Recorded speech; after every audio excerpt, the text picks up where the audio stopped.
Let's also revelation and moving on to her resilience, utopian pedagogy, long-term Christian utopian pedagogy has been responsible beyond the cat and friendly stuff for utopian. It was even spending out research students, children, collaborative process, generating utopian vision help. If we're going to move on. My name is Bennet Dombcik. I'm a senior and I'm from North Carolina. College debate is a 2v2 format where we get a topic for a whole year. Over the summer, we spend the year prepping the topic, going to various tournaments across the country, debating it, etc.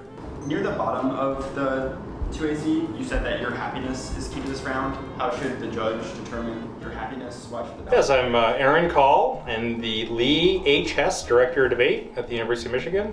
I've been the director since 2010. College debate is an extracurricular activity where students at the University of Michigan try to challenge themselves against some of the other top debaters throughout the country. Most of our peer institutions have debate programs, and it's one of the longest running extracurricular programs. The program started in Michigan in 1903, and so have a team usually of about 18 to 24, and we take them to a dozen or so tournaments throughout the country to challenge them against the other smartest college students and see how they fare. I'm Connor Shee. I'm a sophomore from the Bay Area. See what all states are rational throw and a variable knowledge and essential deterrence risk College debate to me is just an extracurricular that I enjoy partaking in, whether it's the actual act of debating at tournaments or the research and preparation that goes into it. I think both of those things are interesting, so that's why I do it, I guess.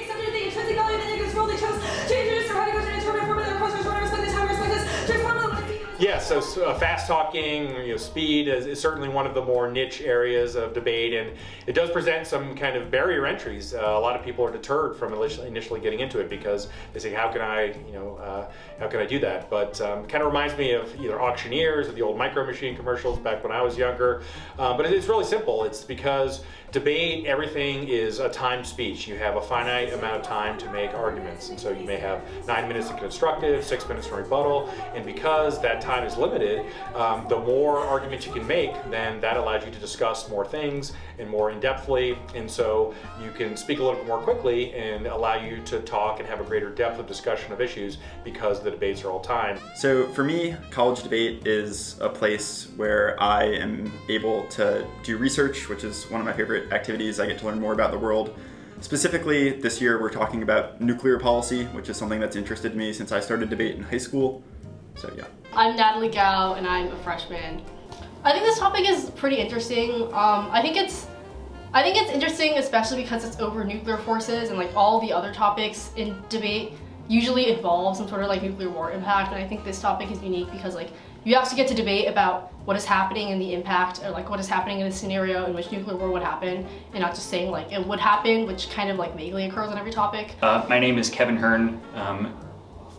Technically the program manager of the Michigan debate team, and I've been here coaching full-time since 2015. College debate is an exciting game, basically. One of the things I'm working on for this Wake Forest tournament, I actually wanted to have it out by Harvard, but oh well. Like this is an example of the kind of new stuff that I like doing. It's a little bit harder to do in the next topic, but it's a file about peaceful nuclear explosions. You made yourself invisible by reading Put out an argument that says we should explode a nuclear device in order to propel a spacecraft to another planet so we can colonize space more effectively. Hey, we didn't set cards. We didn't set cards. Jeff, are you with that? Visibility is more than just like. Okay, then what is the academy? The Harvard University tournament is one of the top major tournaments each year. Always falls kind of around the Halloween weekend in the fall. Started in 1994. Michigan's been attending it since the inception. This past weekend there were 90 teams represented by about 37 different institutions from across the country. So all the top teams were there. So debate tournaments are just hosted by mostly universities across the country. There's not one consistent format at all of them, but most of them follow the format of 6 preliminary rounds, and then it breaks or goes to elimination rounds, starting with 32 teams. So think of like NCAA March Madness, but with a more compressed bracket.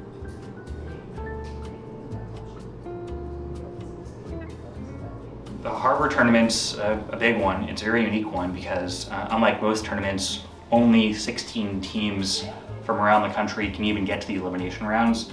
And so even getting that far is really hard, or usually it's like 32 or even more. And so just getting to the elimination rounds, I thought was going to be a challenge, and I wanted to make sure that we got there. And we had won one tournament already this year, the Kentucky round robin, but we had lost in the quarterfinals of both of the open invitationals, the kind of normal major tournaments. And so getting to Harvard and winning was really huge. It actually really turned our season around. We went from being a borderline top 5 team to a surefire top 5 team, close to or pushing at number 1. Yeah, there are a lot of great debate teams throughout the country, but certainly Michigan is right at the top of that list. The program's been around since 1903, and the competitive era of Michigan debate started in 1971 was the first time we ever attended the National Debate Tournament, and it kind of bounced around a little bit between the Department of Communication. It was a student group, and then we joined Student Life in 2002 when I arrived at the university, and we've had a really successful last few decades. Most recently, we've been the runner-up at the National Debate Tournament the last 3 years, been ranked number 1 in the country the last 2 years, and I believe 5 of the last 9 years we've been in the final round of the National Debate Tournament and ranked either number 1 or 2 in the country. And the Harvard win was a great win, but we also won the Kentucky round robin this year. We're in the quarterfinals at Northwestern in Kentucky, and so this continues a great streak of competitive success with the program for the last several years. I think you learn a lot from debate, whether it's just like learning how to communicate, overcoming fears of public speaking, or even just like you want to learn more about society and our pressing issues facing just like the world. If you're thinking about joining the activity, hopefully that's because you have interests in researching, learning more about the world, delving into some niche policy that we're discussing this year. And what I would say to you is that you should be prepared for a lot of work, but I think that if you join the activity, you'll find a welcoming community and a bunch of people who are willing to share that work with you and bond over the difficulties. I think debate is a great place to make friends because everyone you meet, you already have a gigantic topic area that you're already debating out. You kind of think the same way because debate trains you to think a certain way, and I think it's just a great place to meet other people, and I think on this team especially it's been great. The research that goes into it definitely carries weight in your academic life. The amount of time that you spend reading, trying to understand these things, preparing evidence, all of those things translate when you write a research paper. So I think there are a lot of benefits, and obviously the community is super supportive as well. So I think people should join if they're interested. While the majority of the students on the team are recruited, and that played a big part in why they chose Michigan, we always are looking for new students to join the team, a walk-on for the debate team, and yeah, there's a lot of students out there that may have interest, may have participated in debate in high school, or just are interested in it, and we have the resources, we have the coaching, the other students to help, and so always looking to expand the size of the program, both through recruiting the high school world, but then looking from talent that's already on the campus and just interested in debating and arguing.